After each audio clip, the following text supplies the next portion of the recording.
কেকটা কি করে করছি একবার হলেও রেসিপিটা দেখুন। ডিম ছাড়া কেক। আমি আজকে কেক করব দেখুন। তো বড় একটা মিক্সচারের বড় যেগুলো জগ সেগুলোতে নিয়ে নিয়েছি 2 কাপ সুজি, আপনার 2 কাপ চিনি, আর নিয়েছি 2.5 কাপ মতন ময়দা, 4টে দিয়েছি এলাচ, দেখুন 4টে এলাচ দিয়েছি, আর এখানে 1 কাপ সাদা তেল দিয়েছি, আর এখানে দুধ আছে আপনার যেরকম লাগবে পরিমাণ মতো দিয়ে আমি এটা ভালো করে মিক্সচার মেশিনে একবার ঘুরিয়ে নেব। আর দিয়েছি বেকিং পাউডার আর বেকিং সোডা, 1/2 চামচ দিয়েছি আপনার সোডা, আর 1 চামচ দিয়েছি বেকিং পাউডার। এটা দুধ দিয়ে ভালো করে আমি পেস্ট করে নেব একটা। আর এখানে ফুডগুলো সব আছে, তো এগুলো পরিমাণ মতো সব দেবো। এখানে বাদাম ভেজে রেখেছি খোসা ছাড়িয়ে, আর এখানে আছে মোরব্বা, কিশমিশ, কাজু, তারপরে আপনার টুটি আছে, চেরি আছে, এগুলো সব আন্দাজ মতো দেবো।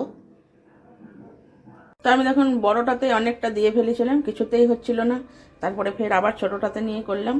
তো একদম 2বারে 3বারে করতে হলো, 3বার লাগলো। দেখুন স্মুথভাবে একদম করে নিয়েছি এটা। এবার আমি ফুডগুলো সব কেটে এর সঙ্গে দিব। কীরকম করে দিব দেখুন। দেখুন আমি সব ফ্রুটগুলো নিয়ে একটু ময়দা মাখিয়ে দিচ্ছি।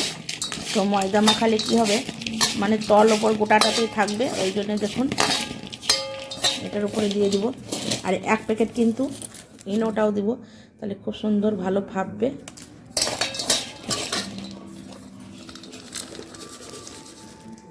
আর ভালো করে আমি এক রোখেই সবটাই ঘুরাবো।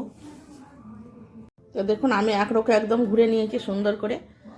তো একদম ইনোটা এবার দিয়ে দেবো, আর একবার ফেটিয়ে নেব। আর বাটিতে দেখুন তেল বুলিয়ে নিয়েছি খুব সুন্দর করে আমি। তারপরে একটা সাদা কাগজ দেবো, সাদা কাগজের উপরেও আর একবার ভালো করে ব্রাশ করে নেব। তারপরে ব্যাটারটা দেব, আর একবার তেলটা বুলাবো কাগজটার উপরে। দেখুন তেলটা একদম চপচপে করে একদম বুলিয়ে নিয়েছি, এবার যাতে ভালো ছাড়ে। এবার সব এটা পুরোটা ঢেলে দেবো আমি। তো দেখুন আমি 1/2 বাটি মতো দিয়ে দিয়েছি, তারপরে ভালো করে বাটিটা ঠুকে দিয়েছি।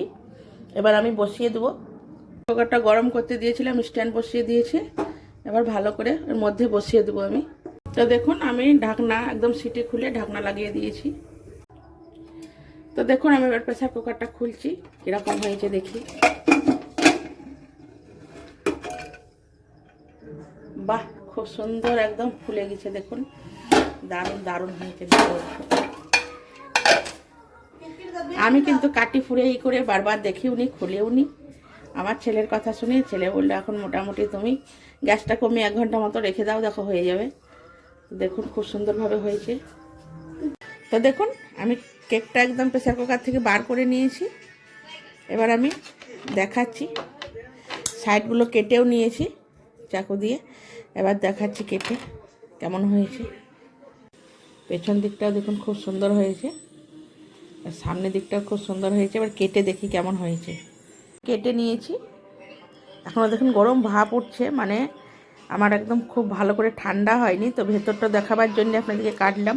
তো দেখুন কত সুন্দর হয়েছে জিনিসটা আমার, একদম একদম নরম তুলতুলে মতো হয়েছে। দেখতেই পাচ্ছেন কত সুন্দর হয়েছে। আর একদম দেখুন, এই দেখুন কত সুন্দর ভেতরটা ফেপেছে, খুব সুন্দর হয়েছে কেকটা আমার,